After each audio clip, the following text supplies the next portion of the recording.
दुखी भी है। कल देर रात हमें यह दुखद समाचार मिला कि इंदौर के जूनी इंदौर थाने के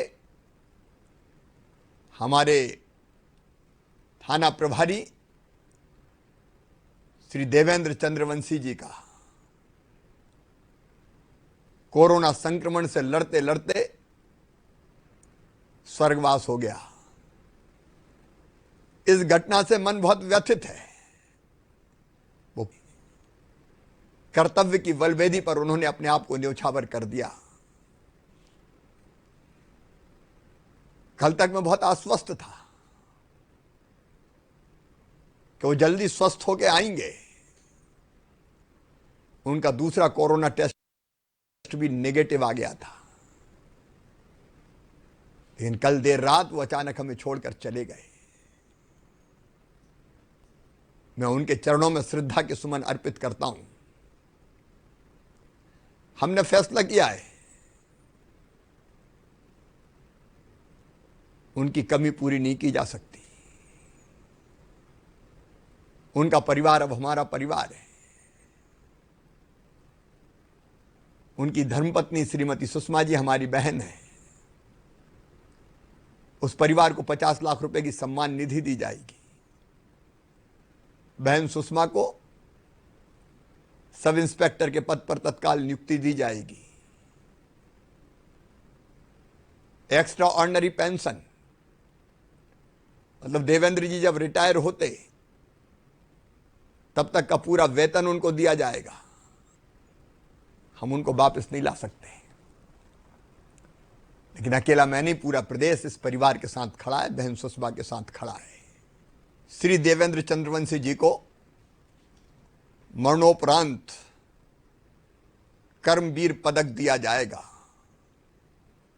कोरोना के खिलाफ लड़ाई लड़ने वाले हमारे पुलिस के जवानों अधिकारियों उत्कृष्ट काम करते हुए उनको 15 अगस्त पर कर्मवीर पदक से सम्मानित किया जाएगा। पुलिस के अलावा बाकी विभाग के जो हमारे कर्मचारी जो कोरोना से युद्ध लड़ रहे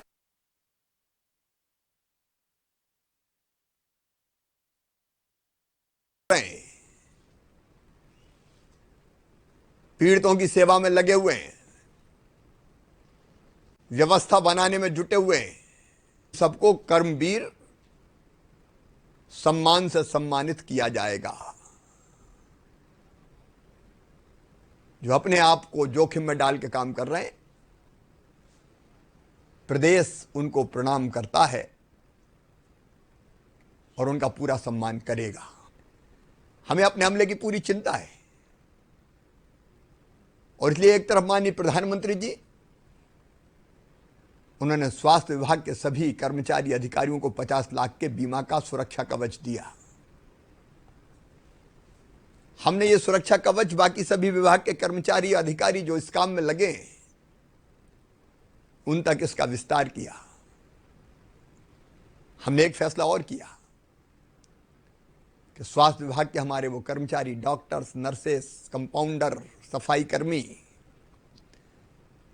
जो कोरोना पॉजिटिव मरीजों के निकट संपर्क में रह के उनकी सेवा करते हैं, उनकी सेवा अमूल्य है, उसका कोई मोल नहीं है, लेकिन उनको 10,000 रुपया प्रति माह की सम्मान निधि भेंट की जाएगी।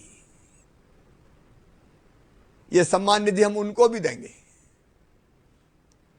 जो किसी भी विभाग के कर्मचारी हों, लेकिन कोरोना की लड़ाई लड़ते लड़ते अगर संक्रमित हो जाए तो इलाज तो हो गई, सम्मान निधि भी उनको भेंट की जाएगी। मेरे प्रिय बहनों और भाइयों, हम लड़ेंगे और हम जीतेंगे। आपने देखा कल ही इंदौर से, भोपाल से कोरोना के कई पेशेंट पूरी तरह से स्वस्थ होकर घर वापस लौटे। समय पर अगर इलाज करा लिया जाए तो कोरोना कोई बड़ी बीमारी नहीं है, सर्दी जुकाम जैसी है। लेकिन याद रखना, देर अगर कर दी तो ये जानलेवा हो जाती है। हमारे प्रधानमंत्री जी ने कहा था, जान है तो जहान है, तो जान की भी चिंता करनी है। लेकिन फिर उन्होंने कहा कि जान भी है और जहान भी है, और इसलिए कल से जो भारत सरकार की गाइडलाइन है, उस गाइडलाइन के अंतर्गत हम कई तरह की आर्थिक गतिविधियां भी प्रारंभ करने वाले हैं। मित्रों, ये बात सही है कि कोरोना महामारी ने सारी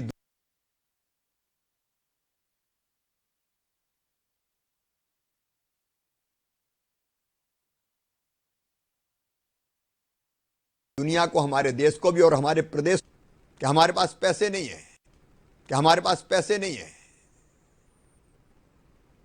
हम पैसे की व्यवस्था करेंगे, कई आर्थिक गतिविधियां शुरू करेंगे। और भारत सरकार ने, माननीय प्रधानमंत्री जी ने जो गाइडलाइन हमको दी है, कई तरह के निर्माण के काम हम कल से प्रारंभ करने वाले हैं। सड़क हो, सड़क की मरम्मत हो, सिंचाई के तालाब हो, डैम का काम हो,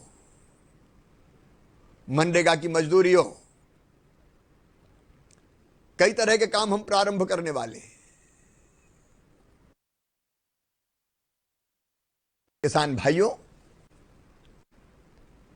हमारी उपज को खरीदने का मैंने पहले ही फैसला कर लिया है। आप जानते हैं कि कठिन समय है, एक तरफ कोरोना से जंग और दूसरी तरफ इन परिस्थितियों में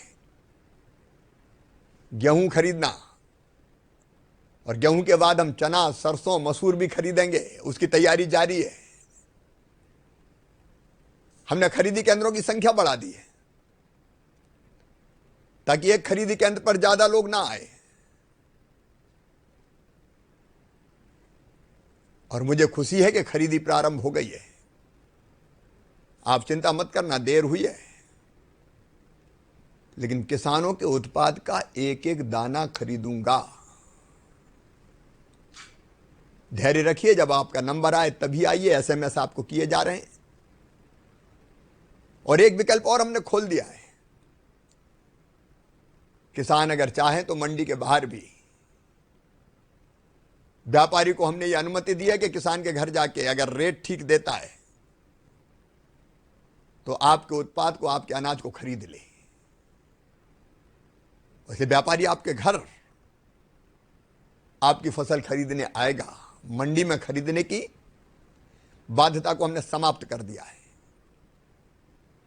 वो चाहे तो निजी खरीदी केंद्र भी खोल सकता है।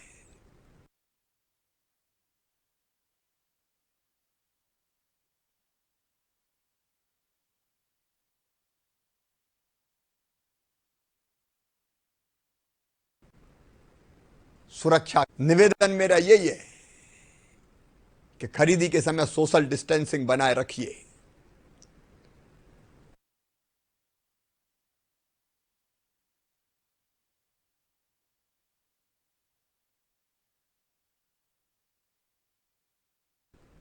और अपन तो किसान है, और अपन तो किसान है, गमछे का भी मास्क बनता है अगर धुला हुआ साबुन से हो तो। जो गाइडलाइन उसका पालन कीजिए। और एक बात और बताती हूं, मुझे आज प्रसन्न, पिछली सरकार ने फसल बीमा योजना का प्रीमियम नहीं भरा। 18-19 की खरीफ की फसल, रबी की फसल, उसलिए बीमा का पैसा मिला ही नहीं किसान को। मैंने आते ही फैसला कर लिया है, 2200 करोड़ रुपया प्रीमियम हमने जमा कर दिया है। और अगले हफ्ते ही लाखों किसानों के खाते में लगभग 3000 करोड़ रुपया डाला जाएगा। मैं किसान के अधिकार को छीनने नहीं दूंगा। परिस्थितियां कठिन होती रहे, लेकिन आपका हक आपको मिलेगा। आगे और भी कदम उठाएंगे। आर्थिक गतिविधियां शुरू होगी तो मजदूरों को मजदूरी मिलेगी। मनरेगा जैसे काम व्यापक पैमाने पर शुरू करेंगे, तेंदुपत्ते की तुड़ाई शुरू होगी, महुए का फूल खरीदेंगे, करंज का बीज खरीदेंगे, महुए की गुल्ली खरीदेंगे,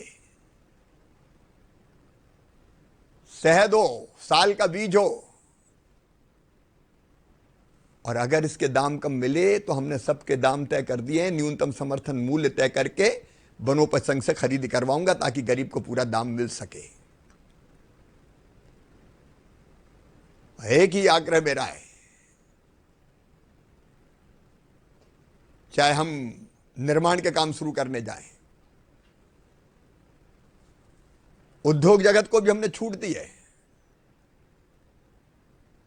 वो सावधानियों के साथ जो भारत सरकार की गाइडलाइन उनका पालन करते हुए अपने उद्योग चालू कर सकते हैं। लेकिन शर्त है, नंबर 1, हमने प्रदेश को 3 हिस्सों में बांटा है। नंबर 1 वो जिले जो संक्रमण से मुक्त हैं, हमारे आधे जिले लगभग संक्रमण से मुक्त हैं, वहां लॉकडाउन के नियमों का पालन करते हुए, निश्चित दूरी बनाए रखते हुए आर्थिक औद्योगिक खेती की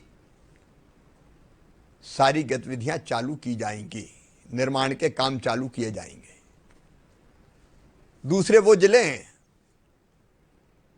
जिनका कोई एक शहर हॉट स्पॉट है या वहां कंटेनमेंट एरिया हमने बना रखा है, उस कंटेनमेंट एरिया को छोड़ के वहां से कोई बाहर नहीं जाएगा, कोई अंदर नहीं आएगा। उसको छोड़कर बाकी इलाके जो सामान्य हैं वहां इस तरह की गतिविधियां चालू करेंगे। लेकिन जहां संक्रमण की स्थिति अभी गंभीर है, इंदौर, भोपाल, उज्जैन जैसे जिलों को छूट नहीं मिलेगी, क्योंकि हमारी पहली चिंता लोगों की जिंदगी है। और इसलिए व्यापक पैमाने पर कई जगह आर्थिक गतिविधियां, जहां सामान्य परिस्थितियां हैं, वहां दुकानें वगैरह, किराने की दुकान से लेकर बाकी जरूरी चीजों की दुकानें, वो भी खुलना शुरू होंगी। मैं ऑनलाइन ट्रेडिंग जैसी व्यवस्था का ज्यादा पक्षधर नहीं हूं, क्योंकि मेरे गरीब छोटे छोटे व्यापारी, उनका काम धंधा भी मुझे चलाना है। लेकिन एक बात याद रखें, ये सारी छूट, अगर किसी को उद्योग चलाना है तो कोई कंटेनमेंट एरिया से, संक्रमित इलाकों से कोई मजदूर नहीं आएगा, ना वहां कोई जाएगा। भोपाल इंदौर के बारे में मैंने पहले ही बताया, मैं तो बल्लभ भवन तक अभी नहीं खोल रहा हूं, क्योंकि यहां संक्रमण को नियंत्रित करने में हम लगे हुए हैं। अब ये सुखद समाचार मिल रहे हैं कि पॉजिटिव पेशेंट बहुत कम आ रहे हैं, लेकिन अभी हमें सावधान तो रहना पड़ेगा। बाहर निकलेंगे तो मास्क लगा के ही निकलेंगे, कोई कहीं थूकेगा नहीं। गुटखा पर मैं प्रतिबंध लगा रहा हूं, ये गुटखा नहीं चलेगा, नहीं तो गुटखा खाया और थूक दिया। शराब का सेवन नहीं हो सकेगा, काम करते हुए उस पर भी प्रतिबंध है। और जो मजदूर आ जाएंगे वो ऐसे शहरों से आए जिसके किसी एरिया को अगर हमने कंटेनमेंट एरिया बना रखा है, तो फिर वापस नहीं जाएंगे, उनको कैंप में ही व्यवस्था करनी होगी। बुजुर्ग नहीं निकलेंगे घर से बाहर, क्योंकि उनकी जिंदगी को ज्यादा खतरा होता है। बच्चे नहीं निकलेंगे, बीमार नहीं निकलेंगे, जिनको फेफड़े संबंधी कोई भी बीमारी है, किसी और गंभीर बीमारी से ग्रसित है, उनको कोरोना वायरस जल्दी घातक साबित होता है। तो ये सारी सावधानियां रखते हुए सरकारी दफ्तर भी मैंने बताया कि हम ऐसे नहीं खोलेंगे कि खोला और भीड़ आ गई। ये खतरा ना हम नहीं उठा सकते। मेरे प्रिय बहनों और भाइयों, ये चुनौती है हमारे प्रदेश के सामने, कोरोना की चुनौती। इससे लड़के इसको हम खत्म करेंगे, ये जज्बा हमारे अंदर है। आप सबसे प्रार्थना है, हौसला रखिए, हिम्मत से लड़िए। और लड़ना मतलब मिलने जुलने की संपर्क की कड़ियों को तोड़ देना, उसका पालन कीजिए। इलाज के मामले में हम कोई कसर नहीं छोड़ रहे हैं। देश और दुनिया में जो बेहतर हो सकता है वो करने की कोशिश कर रहे हैं। आगे भी इन प्रयासों को जारी रखेंगे। और एक बात और कह दूं मैं, चुनौती तो है, लेकिन इस चुनौती को मैं अवसर में बदल कर ही चैन की सांस लूंगा। इस चुनौती के बीच से नए सिरे से प्रदेश को खड़ा करना है, नई राह पे प्रदेश को चलाना है। इसलिए आने वाले समय में अनेकों योजनाएं मेरे दिमाग में हैं, गरीबों के लिए, किसानों के लिए, माताओं बहनों के लिए, भांजे भांजियों के लिए, आर्थिक मंदी से प्रदेश को उबारने के लिए। उसमें हम कोई कसर नहीं छोड़ेंगे। बस आप सबसे यही निवेदन है, संकट के समय मध्य प्रदेश की 7.5 करोड़ जनता एकजुट हो। एकजुटता का परिचय आपने दिया है। अपवाद अगर छोड़ दें तो सारा प्रदेश एक है, मिलके हम लड़ रहे हैं। मिलके हम इस कोरोना को भी पराजित करेंगे और नए सिरे से अपने मध्य प्रदेश को खड़ा करेंगे। और मुझे पूरा विश्वास है इसके लिए आपका भरपूर सहयोग मिलेगा। आइए मिलकर लड़ें, आगे बढ़ें, मध्य प्रदेश को आगे बढ़ाएं। बहुत बहुत धन्यवाद।